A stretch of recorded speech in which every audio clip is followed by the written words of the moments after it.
Some people are very into like people that are in jail, especially people that they think are cute. So just be careful. I'm cute as fuck, and I'm not looking for any relationship. No, right now, that's what I unless mean. it's dumb. So. Right. A lot of people say boredom can bring out the strangest behavior, especially when someone suddenly has way too much free time on their hands. For some people, extra time becomes an opportunity to learn something new, read, exercise, or pick up a hobby. But for others, having nothing to do can lead them down some very unexpected paths. That's what many listeners think is happening in these calls involving Mackenzie, Shirilla, and her mother. According to the conversation, Mackenzie is tired of her surroundings, tired of her routine, and looking for ways to stay entertained. And from the sounds of it, one of her favorite ways to pass the time is by talking to new people. As we've already heard in previous calls, there's no shortage of names entering the conversation. Kevin comes up again, another man gets mentioned, and before long, it sounds like Mackenzie has a growing list of people she's communicating with. What stands out to many listeners is that she insists she's not looking for a relationship, even while spending so much time talking about these men. That contradiction has become one of the biggest talking points surrounding these recordings. Some viewers find it confusing, especially because conversations about Dom and conversations about new people often end up happening in the same call. The discussion also reveals just how involved Natalie is in all of this. Rather than discouraging the attention, she seems willing to entertain the topic and offer her thoughts whenever a new name appears. That dynamic has fascinated listeners because Natalie rarely sounds surprised by any of it. In fact, many people following these calls believe she actively encourages the conversations. Whenever Mackenzie brings up a new person reaching out, Natalie usually seems ready to discuss it, analyze it, or speculate about what their intentions might be. Hello? Hey. Hey, I'm just going to keep talking to you as much as I can because they want to start a space game without me, so I'm like, damn, that's how it is. So, Aww. yeah. So Kevin replies. Yay. Hey, thanks for replying. Like I said, I wasn't sure how often you are allowed to write on here, but I've been following your story and thought you could use a friend to talk to. I'm somewhat isolated myself. I'm on the other side of the world in Kuwait, Kuwait, at the moment with the Army. I'm from Ohio, though, and lived there my whole life. I was reading the news and came across your story. You know you must be going through it right now. Do you have a lot of people reaching out and messaging you, or at least family supporting you? Or if you don't want to talk about that, we don't need to talk about anything. I'll send you another stamp. And then I said, because I can't, I said, I can only do someone to talk to. I need all the support I can get. This is a really difficult experience and sad. I'm praying the truth comes out. Where in Ohio are you from? I never heard of it. Is it warm? It sounds so nice there. As the call begins, excitement builds around a message from Kevin. A simple response becomes a bigger deal than some listeners expected, and suddenly, both mother and daughter are focused on what happens next. It's one of those moments that perfectly captures the energy of these recordings, where even small interactions can become major topics of discussion. The conversation also sparks another round of reactions from viewers who are still trying to understand why so many strangers continue reaching out in the first place. Some people see it as curiosity, others see it as fascination with a high-profile case, and some simply find the whole situation difficult to understand. Either way, this latest call adds another chapter to the ongoing story. New messages, new names, and more discussions about people contacting Mackenzie from the outside world. And if previous recordings are any indication, this is probably only the beginning of where the conversation is about to go next. I don't even know what to say to him. Right. But, That's okay. yeah. Well, that's kind of cool. He's in the art with the skirt. Well, we don't know. He could be saying anything. I don't know who it is, but you have to look up who. You need to figure out who that is. Yeah, okay, I'm going to do it right now. What's his name? Kevin? I mean, who even knows if that's his name? But you can just put any name when you sign up for this. Wait, Kevin lives in Ohio? Probably. He said he lives in Ohio his whole life. I don't know. I wanted to ask how old he was, but like if he says old as fuck, it will throw me off. The conversation keeps revolving around Kevin, and it's clear that listeners have a lot of questions about him. According to the call, he's supposedly connected to the military, but that doesn't stop people from wondering how much anyone really knows about him. As more details get discussed, the situation starts sounding more complicated than it did at first. One thing that stands out is how invested Natalie seems to be in figuring out who these people are.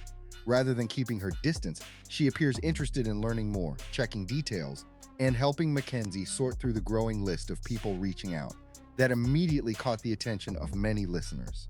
Some viewers even compared it to situations where people become amateur investigators, trying to verify information and figure out who's really behind online profiles. The problem, according to critics, is that the internet isn't always what it seems. That's why several listeners expressed concern about how much trust is being placed in complete strangers. The bigger issue many people point to is safety. Every time a new person enters the conversation, there's always the possibility that they're not exactly who they claim to be. That's a reality of online communication, and it's one reason why these calls continue generating so much discussion. As the conversation unfolds, some listeners begin joking that Kevin could be anyone. While that's obviously speculation, it highlights the uncertainty surrounding people who appear out of nowhere and suddenly become regular topics of discussion.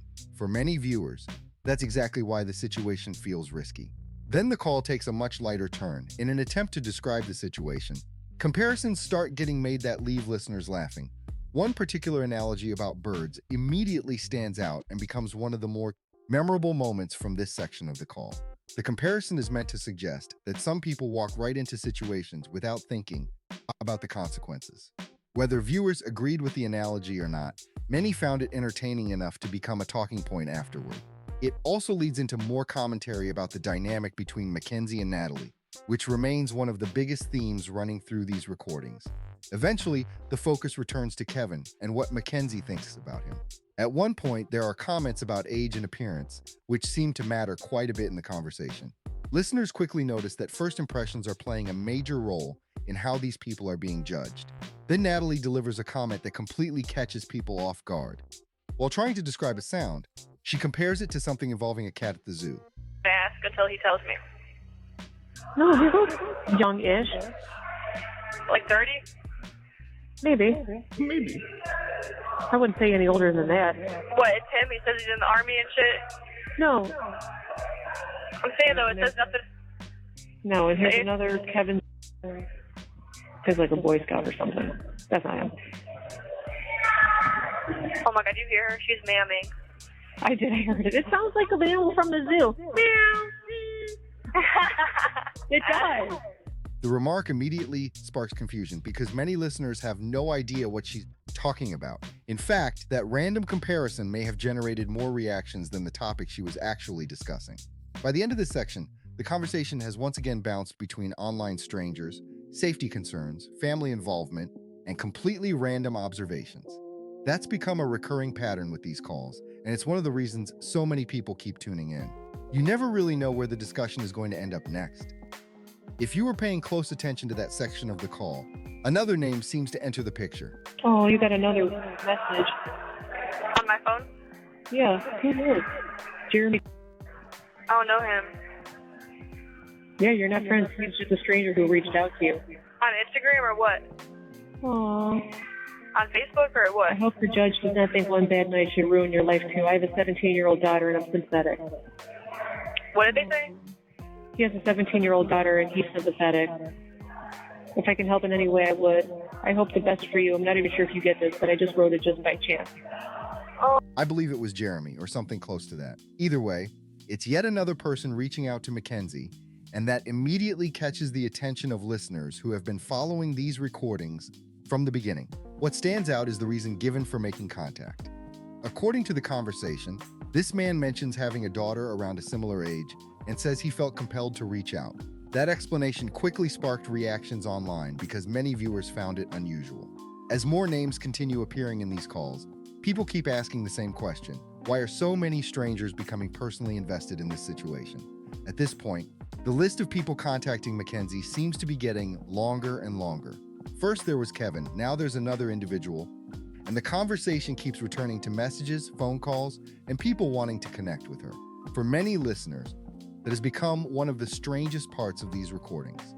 The discussion then shifts toward all the messages she's receiving, and it's clear that both Mackenzie and Natalie are paying attention to them. I saw you on TV, and I see how remorseful you are. What paper? Oh. I'm dead. That's what I was saying. So, what, they're messaging me on Messenger? Facebook. Oh, I'll never use that. So random people are just saying they see me on TV? Yeah, that's so nice. Well, That's like stressful. You know, I love that. So, Kenzie, after this phone call, I don't have any more lunchtime. Oh, I didn't know that. Until after 4:45. What? I didn't know that. That's okay. I saved all day time for you. So I'm off in an hour, though. All right, I'm about to just call Phil, I think. Yeah, so I'm going to take up the rest of my break time right now. And then I don't have any more break time. But I'm off in an hour, so it's okay. You told me that. I didn't know that. Why? Because I didn't know. What's the big deal? Because I didn't know. I could have been, calling other people. I don't want to, waste your time. Kenzie, but you're not wasting my time. I save my whole break time for you. That's why I do it. I have my soup right here at my desk. Every new contact seems to become its own topic of conversation, with details being discussed and reactions being shared along the way. But beneath all of that, some listeners have started focusing on something else entirely: the family's financial situation. Over multiple calls, there have been small references to work, schedules, and daily responsibilities that have led viewers to wonder how much pressure the family is dealing with behind the scenes. Steve's employment situation has come up before, and listeners have also heard Natalie mention work on several occasions. In previous calls, she talked about logging in, working long days, and balancing responsibilities while still making time for these conversations. Those comments have caused some people to speculate about how much stress the family may be under right now. Of course, nobody listening knows the full picture, but when work starts becoming a recurring topic, viewers naturally begin connecting the dots. Many people believe major legal cases don't just create emotional strain, they can also affect careers, finances, and everyday life for the people involved. Another thing listeners noticed is how often Natalie seems to be multitasking while talking to Mackenzie, whether she's working, taking care of responsibilities, or trying to keep up with everything happening at home. There are several moments where it sounds like she's juggling a lot at once. That context changes how some people hear these conversations. While the discussion may focus on messages, relationships, and life inside prison, others are listening and thinking about the impact these circumstances may be having on the family as a whole. By the end of this section, many viewers are left with the impression that the consequences of the case extend far beyond the courtroom. I eat between calls. Okay? Yeah. I promise, I'm eating. You know what? I'm eating, and I'm taking care of myself for you. So you need to do the same for me. We're going to take care of ourselves for each other, right? Shut the fuck up. She's so annoying. Dude, it sounds like this, dude. I cannot take it. What is that exhibit when you're in the zoo and you hear those random noises? It's the birds? What is it, I don't know. She's irritating as fuck. Oh my god. That's funny. Okay, I have Phil's number. I'm about to call him. Good. My nibbled pen. Yes. It's on its last little leg, huh? Oh, no, I have another one now. I got another pen. Okay, good. Are you able to write? I've been writing on the back of a coloring page. Okay. Trump has 91 charges. What the fuck? 91. The calls continue to reveal details about daily life, financial pressures, family dynamics, and the growing attention coming from complete strangers. And as more recordings surface, listeners keep finding new pieces of the story to analyze and discuss. The conversation continues, and at one point the topic shifts toward Natalie's work situation. From the way she talks about squeezing in calls during breaks and balancing conversations with her daily responsibilities, many listeners get the impression that she's trying to manage a lot at once. That detail didn't go unnoticed by people following these recordings. As more information comes up, some viewers begin speculating about the financial pressure the family may be under. Between legal expenses, everyday bills, and everything else connected to the case, many people imagine the situation has created challenges that extend far beyond the courtroom. Whether that's true or not, it's a topic that continues surfacing whenever these calls are discussed. The discussion then takes a surprising turn toward politics. At one point, comparisons start being made between other high-profile legal cases and Mackenzie's situation. That immediately catches listeners off guard because the connection isn't entirely clear. For many viewers, it sounds like an attempt to find examples that support the idea that legal outcomes can change unexpectedly. Critics, however, argue that those comparisons don't really address the circumstances of this case. That's why this section generated so many reactions online. Many listeners felt the conversation was drifting away from the issues directly affecting the family and toward topics that had little connection to what Mackenzie was actually facing. He said, we can talk all about me on the phone. I love you. Oh, good. Oh my God, Trump has 10 days to surrender to Georgia authorities. What does that mean? He has to come in. He's being arrested. What the in fuck? 10 days. Yeah. Woo! What were you going to say? You got a message from who? And Tiffany, and she set up a video call for Friday. Why did she make that noise? I said, yeah, I can't wait to talk. I'm kind of scared talking to Kevin, though. It's throwing me off. It's giving, like, one of those people that Grace would talk. Like, I don't know, like... Some people are very into, like, people that are in jail, especially people that they think are cute, so just be careful. I'm cute as fuck, and I'm not looking for any relationship. No, right that's what I unless mean. it's dumb, so... Right. I could just be on the surface, Kenzie, with him. That's all. Talk about nothing. He's a space filler. Oh, my God. Then the discussion circles back to a familiar subject, older men contacting Mackenzie. By this point, listeners have heard versions of this conversation multiple times, and Natalie once again appears ready with advice about how those interactions should be handled. The fact that she's so comfortable discussing the topic continues to surprise many viewers. That dynamic remains one of the most talked about parts of these recordings. Every time a new person enters the picture, both Mackenzie and Natalie seem willing to spend a significant amount of time talking about it. As a result, listeners continue debating whether those conversations are harmless or something that deserves more caution. The conversation then moves toward a broader discussion about responsibility and parenting. Yes, you have to tell Dad about this. This is weird as fuck.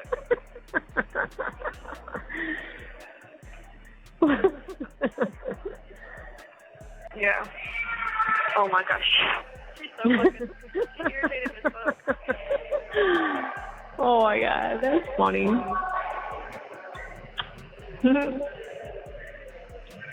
What you doing right now? Just off. I feel like I got hit by a truck. So, well, because of yesterday and everything, I just feel like I got hit by a truck. I'm like emotionally. I feel like my eyes weigh 1,000 pounds. I'm just trying to eat my soup. I got a lot on my mind. Me too.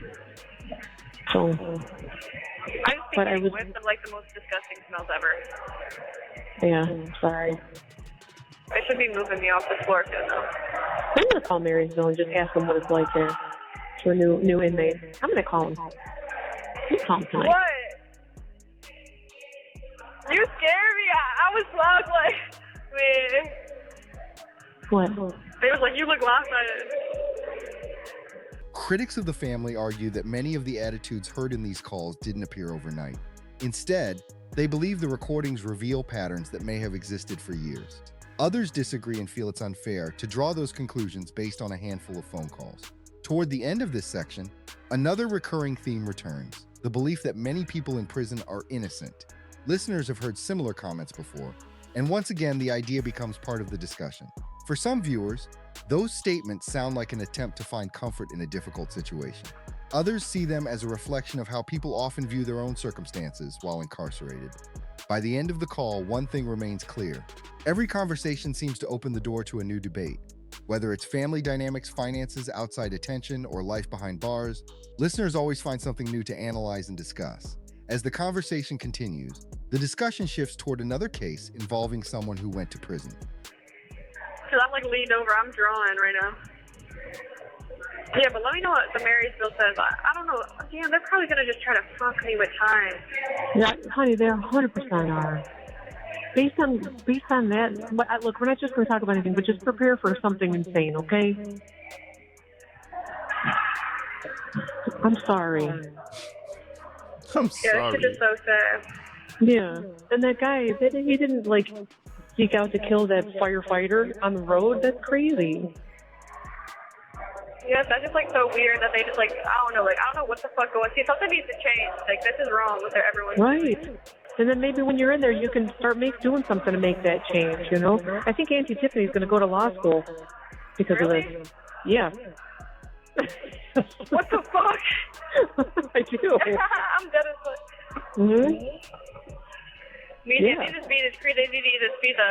From the way they talk about it, it sounds like they're trying to compare that situation to Mackenzie's circumstances and draw some broader conclusions about the justice system. That immediately raises questions for many listeners. Throughout the call, there are comments suggesting that something about the system needs to change, but several viewers pointed out that the discussion never really explains what specific changes they're talking about. Instead, the conversation seems to stay fairly general. A lot of listeners interpreted this as the family searching for examples that support their belief that Mackenzie was treated unfairly. Whenever they hear about a case involving appeals, convictions, or someone claiming they were wrongfully punished, they appear eager to connect it back to their own situation. The topic then turns to a relative who is supposedly interested in studying law. That becomes another source of optimism within the conversation, with suggestions that legal knowledge and future efforts could somehow help Mackenzie. Many listeners found that interesting because it reflects how much hope the family continues to place in changing the outcome of the case. Another recurring theme quickly emerges: the belief that people who barely know Mackenzie somehow understand her situation completely. According to the discussion, there are individuals who support her and believe in her innocence, despite never having met her in person. For many viewers, that's one of the more fascinating aspects of these recordings. Complete strangers continue forming strong opinions, choosing sides, and becoming emotionally invested in a case based largely on public information. Whether those opinions are supportive or critical, people seem eager to weigh in. The conversation also highlights the relationship between Mackenzie and her mother. Several listeners have noticed that Natalie often takes on the role of helper, messenger, or go-between whenever Mackenzie asks her to do something.